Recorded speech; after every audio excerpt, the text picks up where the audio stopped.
அனைவருக்கும் ஸ்ரீமதி அன்புவணக்கம். ஊர் நியூஸனுக்கு உங்களை அன்புடன் வரவேற்கின்றேன்.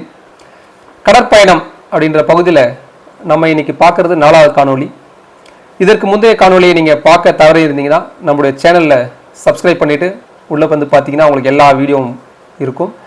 இன்னைக்கு கடற்பயணத்தில் ஏற்படக்கூடிய ஒரு ஆபத்தை பற்றி நம்ம பார்க்க போகிறோம். சாலைகளிலும் மற்ற போக்குவரத்துலையும் என்னென்ன ஆபத்து ஏற்படும் தெரியும்.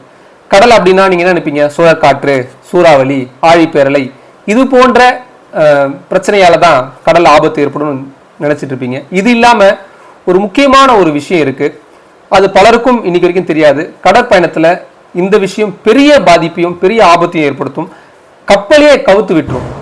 திமிங்கலமான்னு கேட்குறீங்களா? இல்லைங்க, அதையும் கடந்து ஒரு மிகப்பெரிய ஆபத்து கடல்ல இருக்கு. என்னன்னு கேட்டீங்கன்னா அதற்கு பேர் கடலடி குன்று. கடலடி குன்றா அப்படின்னும் போது ஓரளவுக்கு உங்களால் யூகிக்க முடியுது. அது என்னென்ன விளக்கமா சொல்றேன். கடலுக்கு அடியில குன்றுகள் இருக்கும், பெரிய பெரிய பாறைகள். அது வந்து கடலுக்கு அடியில் இருக்கும். வெளியிருந்து பார்த்தீங்கன்னா தெரியவே தெரியாது. ஆனால் கப்பல் பயணத்தில் நீங்கள் கப்பல் போயிட்டு இருக்கும்போது அந்த கடலில் குன்றில் மோதிச்சுன்னா கப்பல் உடஞ்சி மொத்தமாக உள்ள மூழ்கிடும். இது ரொம்ப ரொம்ப ஆபத்தான ஒன்று. இது நம்முடைய முன்னோர்கள் சரிவர கணிச்சு இந்த இடத்துல கடல்ல இந்த குன்றுகள் இருக்கு அப்படின்றது நம்ம முன்னோர்கள் மிக சரியாக கணிச்சாங்க அவங்களுடைய அறிவால. அதனால பெரும் பாதிப்பு இல்லாமல் தப்பிக்க முடிஞ்சது. நம்மளால கடற்பயணத்தை சிறப்பாக வெற்றிகரமாக செய்ய முடிஞ்சது. நீங்க டைட்டானிக் படம் பார்த்துருப்பீங்க, ஒரு பெரிய பனிப்பாறையில் போய் மோதிருப்பாங்கன்னு.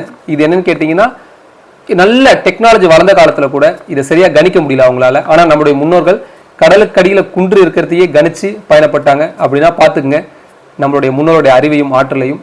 இதே போல இன்னொரு சுவாரஸ்யமான காணொலியோடு உங்களை சந்திக்கிறேன். நன்றி, வணக்கம்.